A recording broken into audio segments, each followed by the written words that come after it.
All right, folks, Joe here, 58 years old, been retired for 4 years.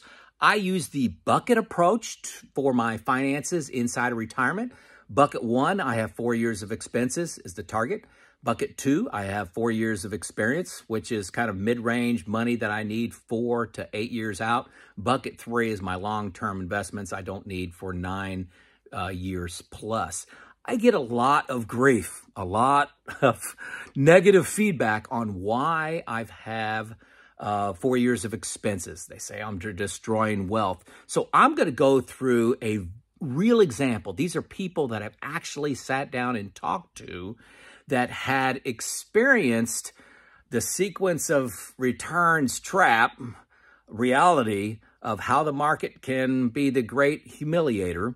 I want to talk about how that affected a couple of fictional characters I'm calling Bert, Ernie, who are based on real people. Based on real people, that's just not their real name. I've got their real finances, okay, I'm going to share with you. And then I'm going to show how I would handle the situation utilizing my buckets and why I have buckets, okay? So kind of summarizing, in 2019 to 21, I had 4 years of bucket 1, so I maintained 4 years inside of that. The market is continuing to grow. If I have 6 months expenses that I spent, I top that off, okay? Once a quarter, I have other videos on this. Every quarter I'm looking at what bucket 1 is at, where the market's at, and I try to keep it full to handle a down market. Got a lot of criticism for that. I said I'm destroying value. There's a lot of videos saying, Joe, you're not doing, everybody says 6 months of expenses, maximum of 1 year. You've got 4. You're crazy. But here in 2022, I look smart. The market is down about 20%. That looks brilliant because as we're ending 2022, we could have easily, everybody's predicting a recession in 2023, could have another 20% down year. Oh my gosh, what are we going to do? 2 down years of 20% in a row. So I'm going to tell the story of real cases, different names, and how my portfolio would handle that. I'm going to summarize those numbers, talk about how I prepare, and remember the goal when you're in retirement. I'm in retirement. You want to maximize how much you can grow, but not at the risk of risking your current portfolio. So it's really to grow and preserve. You know, I like this quote, you won the game, don't lose it. Stop playing the game when you've already won it. So it's not about maximizing returns in retirement. You kind of want to protect the downside just a little bit. So let's get into some detail. All right, keep hanging with me on this background. So Bert and Ernie are both 56 years old. They're both married, but I'm just going to call them Bert and Ernie. Those are two different people, two different, Bert's got a different spouse than Ernie, okay? But they're families. They've got the exact, this was amazing to me. I've talked to 2 people that were nearly identical with their assets. So the 401k, 100% in stocks, 1.5 million. A brokerage account after tax, 100% in stocks, 1.5 million. They have an HSA account, 30,000. They have an I-bonds of 20,000, cash and savings of 120,000, and a pension of 16,000. Both were planning on taking Social Security at 70, and their spouse taking it at 67. So, hey, it was amazing. Both of them very similar. Expenses nearly identical as well. That's what's made this such a cool encounter for me, and subject to this video. Expenses, they had some go-go years, some slow-go years, and no-go years, 144, 132, 120,000.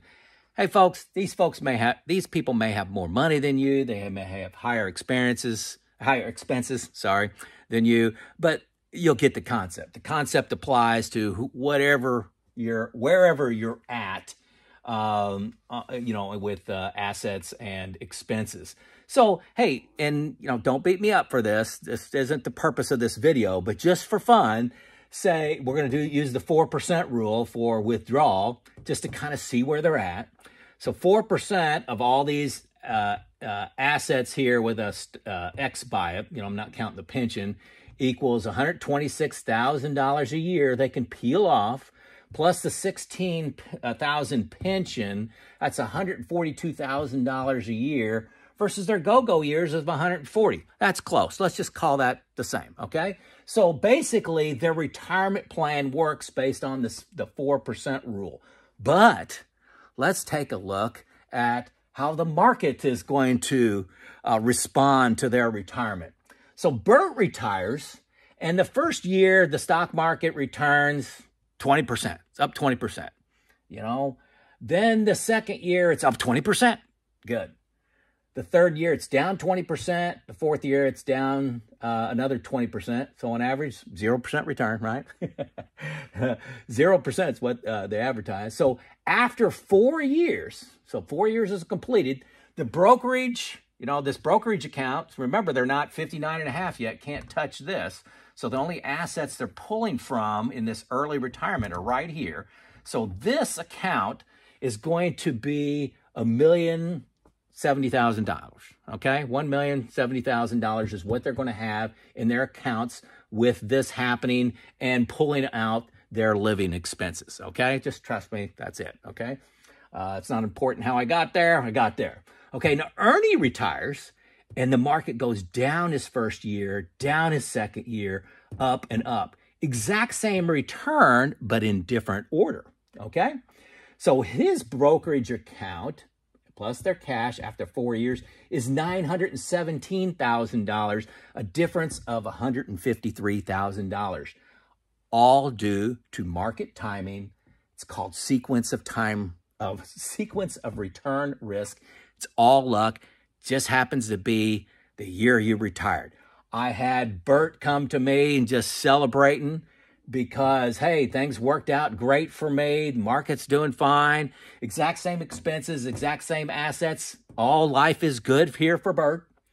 But then Ernie, who does it, you know, the opposite way, it's a disaster. It's a disaster, $150,000. What are they going to do? They're 4 years into retirement, and they really are eating into their brokerage and cash a lot faster than they had expected. So what's in that? That's luck. You know, we don't like to play by luck with our finances.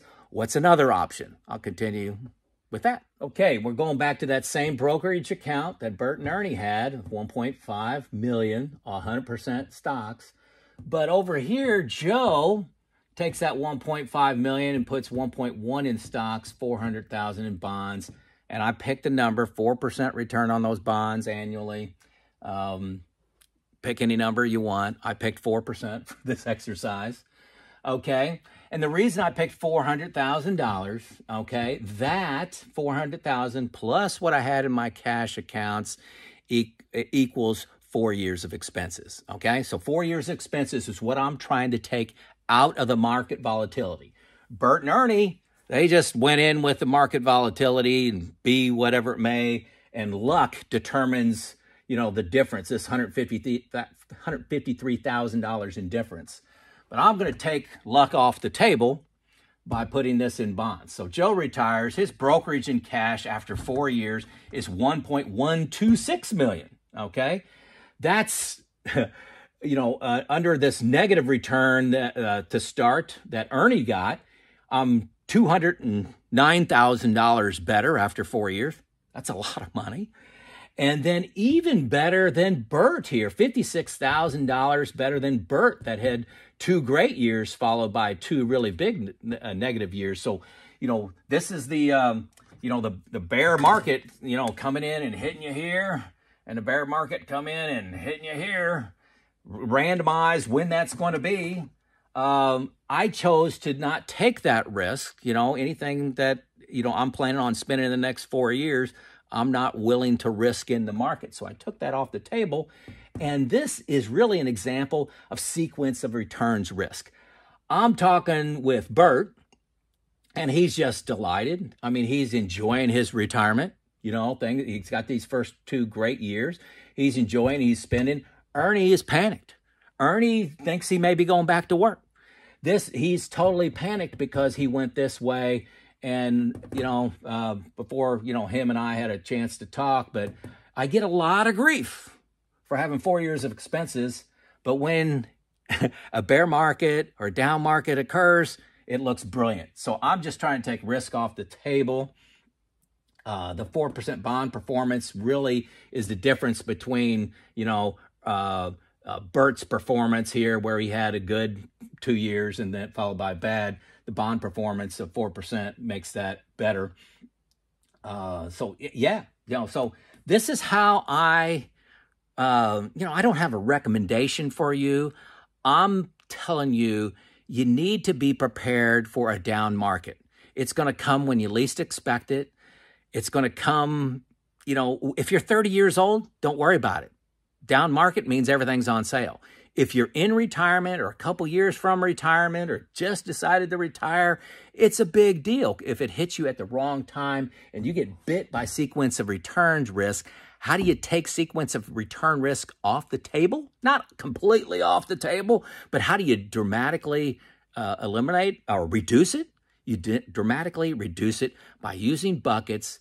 And, I got 4 years, you could pick 5, you could pick 6, you could pick 7.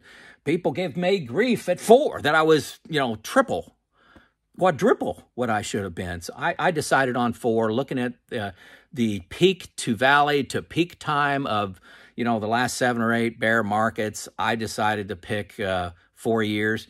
Yeah, it wouldn't have handled the lost decade, which was, I think it was closer to 7, but I felt comfortable with 4. So, real example, do you want to rely on luck for your sequence of returns in the first 4, 5, 6 years of your retirement, or do you want to take that risk off the table and still have an excellent return, better return, just knowing that a bear market can happen? So anyway, I thought you'd enjoy that. If you think I'm crazy, let me know in the comments. If you got a better idea to handle this, let me know in the comments. Please let me know where you're from. I love hearing that. Most of you have been doing a great job of that. Give me a like, give me a subscribe. This is Joe out.